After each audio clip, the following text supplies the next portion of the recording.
Let's talk about the Beethoven sonatas.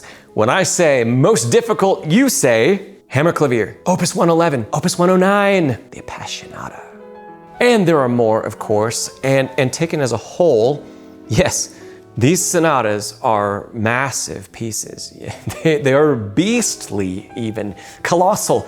They take everything out of you as a pianist, and they have plenty of extremely difficult passages. But when it comes to difficult bits in the Beethoven sonatas, there's one that seems to be always overlooked.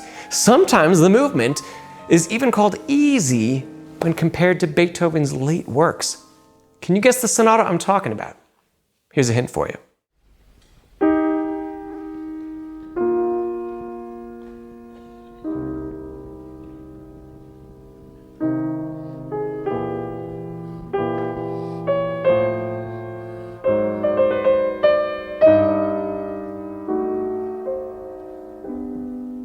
Did you get it? Here's another hint if you didn't.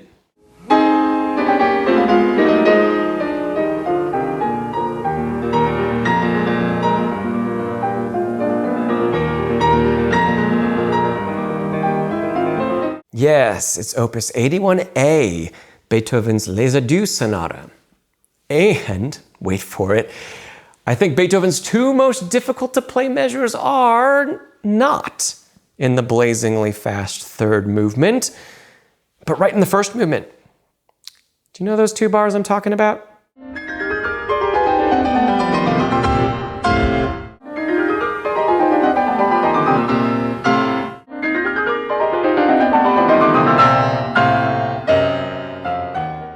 Oh, measures 32 and 33.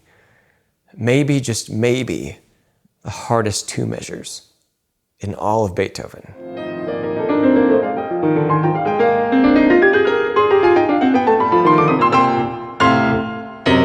Did you hear that? Let me play that for you again. Andras Schiff, the maestro, he just left out all of the notes in the right hand except for the very top ones. I've heard many very fine pianists live who need to dramatically slow the tempo through these two bars to play the correct notes, and they somewhat get away with it because they can make a nice phrase. But slowing down here is the opposite of the emotion that this passage really requires. And I've heard many fine pianists go for it, only to boldly miss and splat a ton of notes here as well. Having performed this sonata myself, there are no two bars anywhere else in Beethoven that I have had to drill so much. And even after all that practice, all of that drilling, sometimes I almost feel lucky if I could play these measures with exactly the articulation I want, the phrase I want, and the cleanliness and the notes that I want without pulling the tempo back. So what makes this passage so difficult? I think it boils down to two basic things. First is the tempo. Beethoven rarely gave metronome marks in his manuscripts, but a very common tempo for this allegro is half note equals 120. Some of the quickest performances you'll find are closer to half note equals 130. You can even find editions where the suggested tempo is half note equals 132.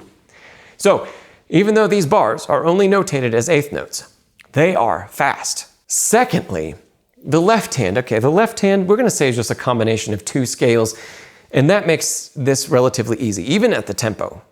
But the right hand has some serious gymnastics here. First off, the thumb needs to play nearly all of the bottom notes of each chord.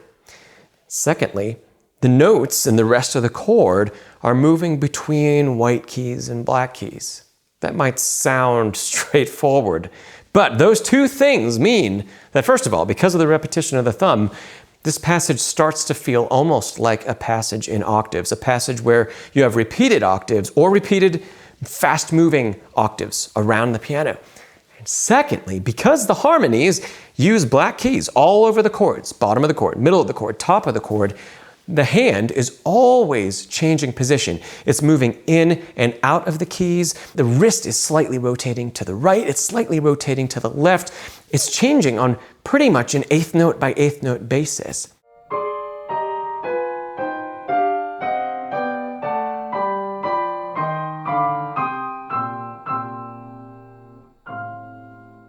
Now take the tempo down to 80 beats per minute, and this vertical and the horizontal movement the hand needs to make is pretty easy, but push the tempo all the way to performance speed, around 120 if we're conservative, and these two bars are just brutal. In the recapitulation in this movement, this passage gets repeated and slightly altered, and I think the changes in harmony and pitch in those measures, 124 and 125, they actually make the second time around slightly easier than the first. The hand and the wrist don't have quite as many gymnastics as they do the first time around. All right, your turn. First of all, have you played this Beethoven sonata? And if you have, what do you think of these bars?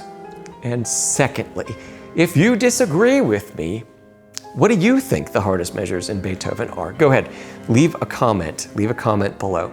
I'm Charles Szczepanek, and you've been watching Pianist Academy, where we practice smarter, not harder. Please give this video a thumbs up if you've enjoyed it. And if you haven't already, go ahead, drop that comment below. Talk to me about your experience with the Les Adieux Sonata, or if you completely disagree with me, what do you think the hardest measures in Beethoven are and why? And lastly, be sure and hit that bell icon so that I can see you in the next video.